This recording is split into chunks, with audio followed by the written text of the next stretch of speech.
A la 1:08 de la tarde iniciamos justamente Candidatos al Tablero y me encuentro con Camilo Romero. Candidato, bienvenido.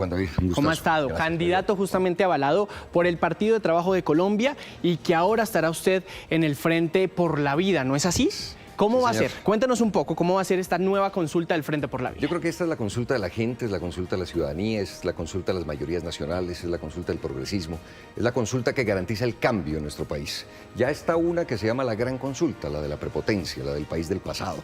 Y esta es la del futuro para los colombianos y colombianas. Así es que nos hemos juntado, quienes hacemos parte del sector alternativo, democrático, progresista de Colombia, para que el 8 de marzo el país salga a votar para poner más congresistas alternativos, y estamos impulsando todas las listas de congreso alternativas en Colombia, y por supuesto escoger una candidatura única del progresismo que vaya a primera vuelta y logremos ganar por segunda vez un nuevo gobierno progresista para el país. Mire, candidato, ustedes justamente ayer inscribieron esta consulta del Frente por la Vida. Ahí se encuentra Iván Cepeda y Roy Barreras. Yo quiero preguntarle, ¿qué pasa si Iván Cepeda, el Consejo Nacional Electoral, toma la decisión de que él no podría participar porque estuvo en la del Pacto Histórico? ¿Van a continuar con este Frente por la Vida? Bueno, ese es un debate que tendremos que dar, pero confiamos primero en que la autoridad electoral en Colombia resuelva este tema lo más pronto posible, por Iván, por la consulta, por el sector progresista, por el país, pero confiamos sin lugar a dudas en que Iván Cepeda va a estar con nosotros en esa consulta del Frente Amplio. Tiene todo el sentido, viene de ser un candidato elegido dentro de su partido con más de 1.800.000 votos y va a estar aquí en esta competencia de fraternidad. Estaremos juntos con Iván, no estamos separados, vamos a fortalecer el proyecto alternativo en Colombia. Así es que confiamos plenamente que Iván estará en esta consulta del Frente por la Vida. ¿Y qué pasa con Juan Fernando Cristo? Él dice que va a estar hasta el 30 de enero, el viernes, a tomar una decisión, pero ustedes lo están esperando en esta consulta. Nos reunimos ya en casa de Iván Cepeda, conversamos con él y yo estoy seguro que el exministro liberal también estará acá. ¿Por qué? Porque necesitamos construir las mayorías nacionales. Hay gente del progresismo, como Iván, como nosotros, pero necesitamos ampliarnos a las mayorías del país y por supuesto allí cabe el exministro Juan Fernando Cristo. ¿Qué le parece, candidato, si entramos de una vez a sus propuestas? Hagámosle. Vamos a hablar de la primera propuesta, por la gente, la revolución de lo cotidiano. Y el primer punto que usted tiene es más trabajo digno para los colombianos. ¿De qué se trata? Bueno, se trata de algo que es muy importante. Creo que en un gobierno progresista quien avanza es el país. Pasó con Lula en Brasil, sacó a 30 millones de personas de la pobreza. Pasó en México con Andrés Manuel López Obrador, 13 millones sacaron de la pobreza en México. Y en Colombia vamos 2.600.000. Es decir, esta posibilidad de más trabajo digno para los colombianos y colombianas, ver esa felicidad de los soldados celebrando porque les llega al fin un salario digno, a los médicos internos, los jóvenes que están allí haciendo sus prácticas en los hospitales y en las clínicas, recibiendo un salario digno, a los bachilleres de policía. Esto significa, por supuesto, cambiarle la vida a la gente. De eso se trata. Entonces, más trabajo digno para los colombianos y colombianas significa seguir profundizando esa reforma laboral, que se nos quedaron varios sectores por fuera. Por ejemplo, los transportadores de carga y de pasajeros. Sí. Por ejemplo, todo el sector cultural de Colombia, que es tan importante y tan valioso. Eso para darle una idea. Necesitamos avanzar en la formalización de aquellos que tienen contrato de prestación de servicios, pero que tienen finalmente unos horarios, que tienen unas tareas y unas metas por cumplir, que no pueden seguir allí. Entonces, eso tiene que ser un compromiso irrestricto. Creo que lo que resume, lo que sintetiza un gobierno alternativo y progresista es la defensa, el cuidado, la protección de los derechos de la gente y de la vida. ¿Qué va a pasar con los empresarios en este punto? Todo el apoyo, todo el acompañamiento, les está yendo muy bien. Si a alguien le va bien en Colombia hoy son a los empresarios. Vimos ya al presidente del Grupo Éxito diciendo vamos a abrir Carulla en Kennedy, en Bogotá. Eso no se había visto nunca antes. Aquí yo creo que necesitamos llegar a un punto de sensatez. Antes lo que nos decían los viejos gobiernos era le va bien a la economía, pero al país no.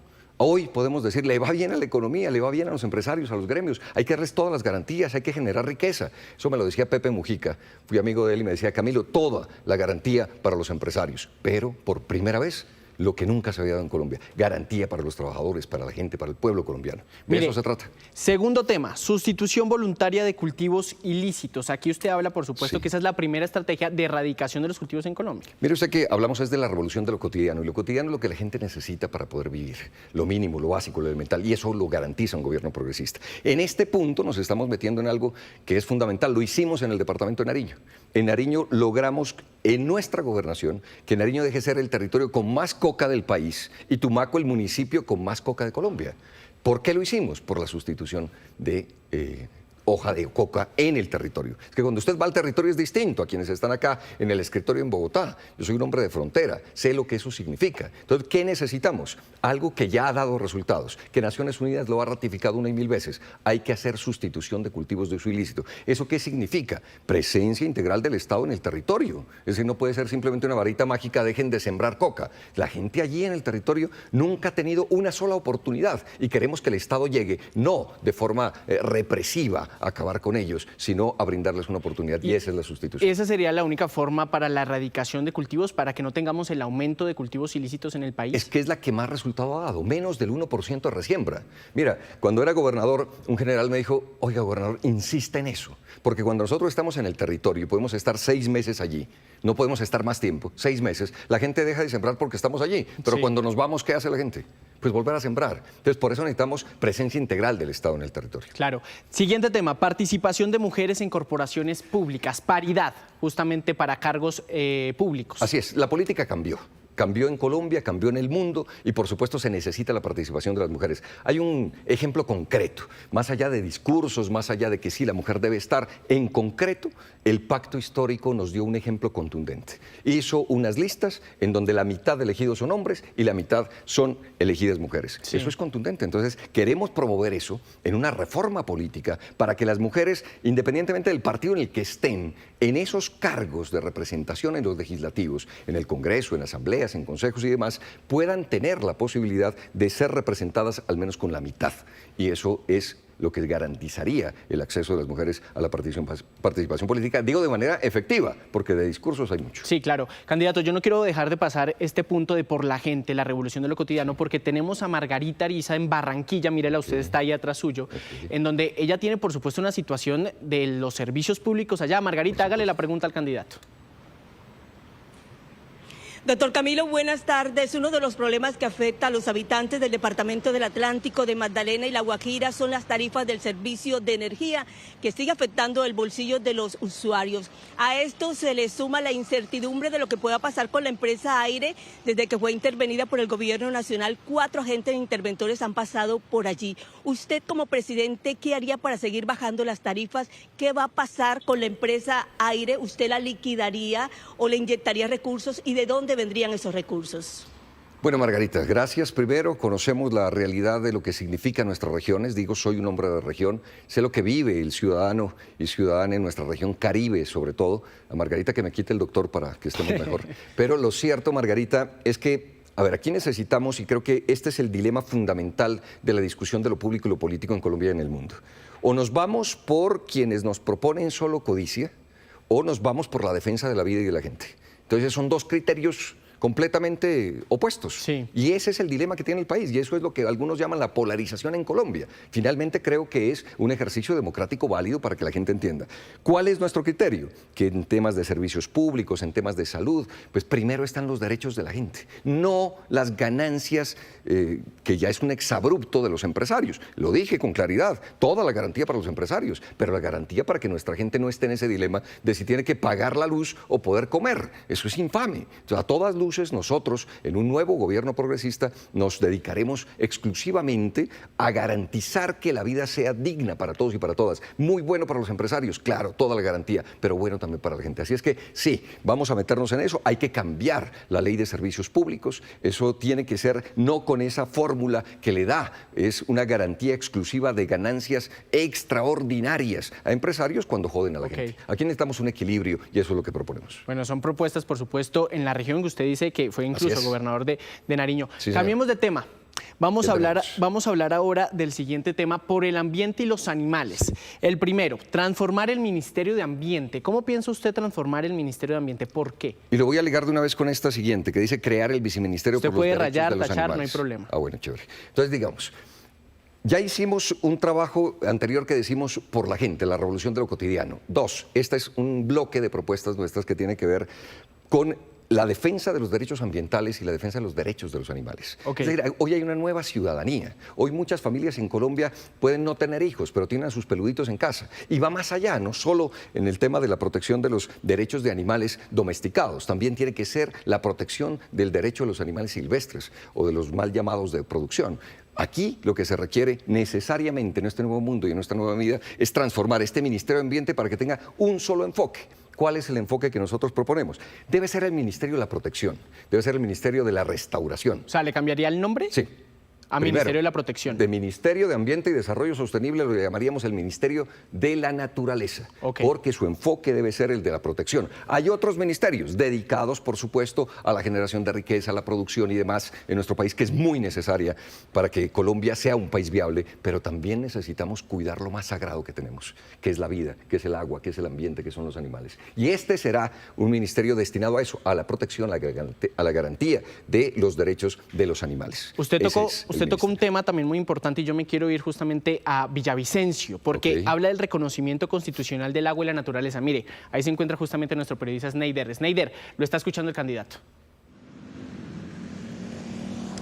Candidato, buenas tardes. Sneider Rico le saluda desde Villavicencio. Una de las principales problemáticas que tiene y afronta la ciudad es que solo tiene un acueducto, una sola línea de captación o fuente de captación que abastece a casi toda la ciudad. ¿Y qué sucede? En verano, cuando se baja el nivel del río, pues a veces pasa turnos por racionamiento. Y en invierno, como lo que pasó hace 8 meses, se llevó una avalancha, parte de la línea de aducción que abastece la ciudad y estamos con racionamiento de agua incluso por turnos hasta de una semana hace 8 meses. Los candidatos proponen presidenciales nuevos acueductos, nuevas fuentes alternas, pero ninguno, incluso el actual presidente, lo ha cumplido. ¿Cuál es su propuesta para brindarle nuevamente acueducto? No solo a Villavicencio, a los municipios del Meta que también carecen de esta situación y a los del país. Bueno, Sneider, un gustazo saludarlo a usted, a todos los amigos y amigas en el departamento del Meta. Sabemos de esta dificultad, lo recuerdo desde aquella campaña del exalcalde Felipe Harman. Ya estaba absolutamente evidente la problemática del agua en el Meta. Y es una problemática en todo el país, no solo en ese departamento. Hay territorios en los que ni siquiera llega agua potable en nuestro país. Por eso este reconocimiento constitucional del agua y la naturaleza, que además aquí nos falta agregarle que debe ser un bien incluso de seguridad nacional para nuestro país, es meterle todo el énfasis, toda la voluntad y la dedicación de un gobierno a garantizar el agua para la vida de los colombianos y colombianas. Y allí, en este reconocimiento constitucional, lo que tenemos que hacer es una reforma a la Constitución. La Constitución es del 91, se nos quedó corta frente a los nuevos tiempos y a los nuevos derechos de la gente y la ciudadanía. Y por supuesto esos derechos deben ser replicados, decíamos antes, a los animales y por supuesto a los derechos de la naturaleza. Y el agua como el bien sagrado más importante. Creo que hemos visto todos en noticias lo que pasa con Groenlandia, ese territorio, todo lo que tiene y cómo se convierte hoy en un escenario de disputa. Colombia es el segundo país más biodiverso del mundo. ¿Qué tenemos que hacer? Cuidar nuestra Amazonía. Pero no se va a quedar, solamente, candidato, no se va a quedar en las promesas que tiene. O sea, porque lo decía Sneider, estamos hablando de que muchos han dicho... Yo eso quiero contarles, que ya fui gobernador. Es que con nosotros no solo hay un discurso, una convicción profunda de jugársela por la gente y por la vida. Con nosotros hay un ejercicio de gobierno. Fui gobernador del departamento de Nariño. Por eso con nosotros lo que puede tener el país con certeza y claridad es un ejercicio de coherencia, es un ejercicio de experiencia. Estado probado en todos los ejercicios de lo público, sin enriquecernos, que debe ser una garantía para la gente. Acá podrán decir todo del presidente Petro, menos que es un tipo corrupto. Aquí hemos hecho ya una carrera probada. Claro. Fui senador de la República, fui gobernador, fui embajador, conozco toda la dinámica del Estado y puedo decir con certeza, tenemos la experiencia necesaria para gobernar, no para llegar a improvisar. ¿Qué necesitamos? Un nuevo gobierno progresista en el país, que tenga ese corazón al lado de la gente. Candidato, rápidamente, prohibición del fracking, que hace parte, y ahí incluyo la exploración y explotación, por supuesto, de espacios aquí en Colombia. Creo que este bloque de propuestas nuestras sintetiza nuestra acción política. Estamos por el cuidado ambiental, entendemos el nuevo mundo y esto se está moviendo hacia otro lado. No podemos insistir en el pasado, ni en la producción, ni en la generación de riqueza, ni menos en la acción pública y política en Colombia. Aquí hay un dilema claro, que lo digo una vez en paréntesis y ya retomo. El país tendrá que decidir entre esas dos consultas del 8 de marzo y tendrá que decidir si regresa al pasado, a la gobernanza paramilitar de los gobiernos que existieron antes, o vamos para adelante. Y nuestra propuesta es esa, ir para adelante. ¿Qué significa esto? Yo he visto candidatos que incluso han cambiado de opinión. La señora Claudia López decía no al fracking y ahora sí al fracking. El señor Cárdenas propone sí al fracking, hay que generar riqueza. Nosotros decimos no al fracking de manera contundente. No nos vamos a prestar para eso. El fracking lo que hace es lesionar nuestro territorio, incluso en temas sísmicos. La cantidad de agua que necesita acaba con el agua y, por supuesto, este es un daño ambiental que no tiene reversa y eso no lo vamos a permitir. ¿Exploración de yacimientos sí o no?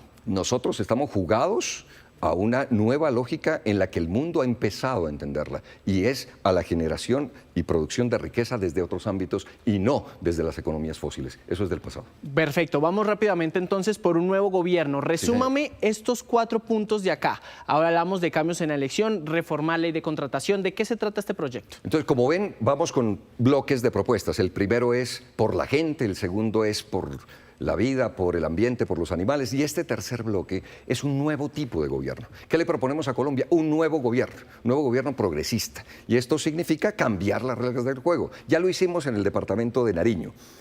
Fuimos el primer y único gobierno abierto de Colombia, transparente, participativo, colaborativo, reconocimiento de Naciones Unidas. Es decir, tenemos la experiencia para que sea la ciudadanía la protagonista y no los actores politiqueros en el país. Darle ese poder a la gente que en una aplicación de su celular pueda tener el control de su gobierno, cuánto dinero hay, cuánto se va a cada una de las distintas dependencias, cuánto gana el último de los contratistas del Estado. Eso debe estar abierto a todos. Y parece una propuesta o una promesa al futuro. No, lo hice hace 10 años. Exactamente, el 15 de enero de 2016 lanzamos la primera herramienta de gobierno abierto cuando fui gobernador del departamento de Nariño. No estoy improvisando, ya lo hicimos y eso tiene que tenerlo hoy con más tecnología la gente y la ciudadanía. Y hay que hacer unos cambios que son sustanciales en la política de esa vieja manera de hacer política. Y este es el primero, cambios en la elección de fiscal, contralor y procurador. ¿Qué significa? En Colombia, ¿quiénes eligen al fiscal, al contralor, al procurador? La mayoría de sinvergüenzas congresistas de este país.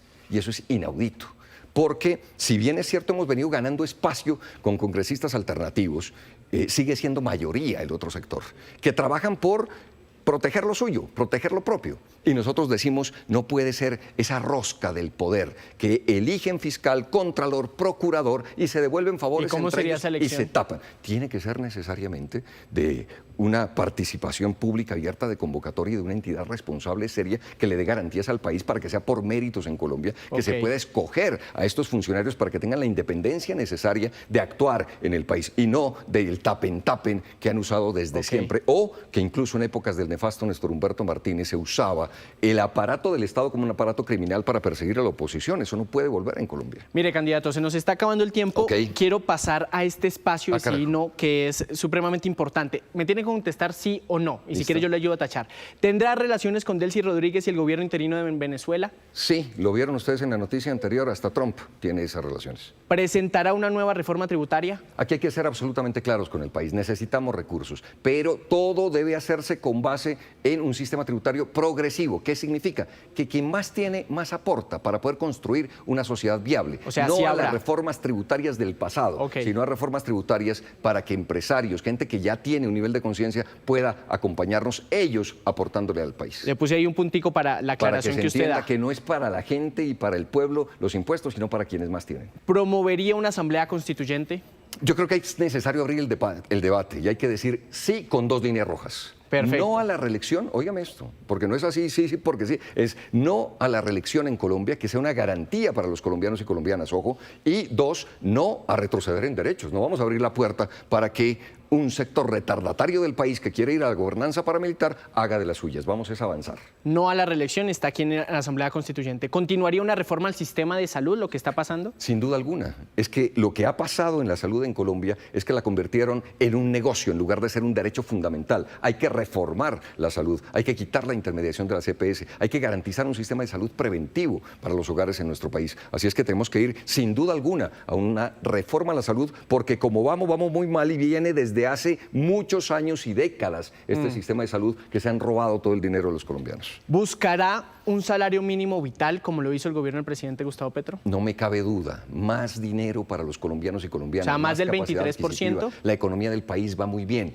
Necesitamos evaluarlo en su momento, pero por supuesto con nosotros es la garantía de un salario mínimo vital para los colombianos y colombianas. De eso se trata. Porque además se cayeron los mitos de la derecha en Colombia. Nos dijeron una y mil veces mentiras, que si se incrementaba el salario mínimo iba a caer el desempleo. Falso. El desempleo... Perdón, que iba a aumentar el desempleo, decían ellos, ¿no? Que íbamos a tener mucho desempleo. Absolutamente falso, Juan David. ¿Qué ocurrió? Tenemos el desempleo más bajo en 21 años. Tenemos la inflación estancada en el 5.1%. Es decir, la economía del país va bien y le va bien a los gremios y a los empresarios. Pero por primera vez, insisto, le va bien a la gente, que es lo que queremos. ¿Sí o no? ¿Considera que la acción militar de Israel en Palestina es un genocidio?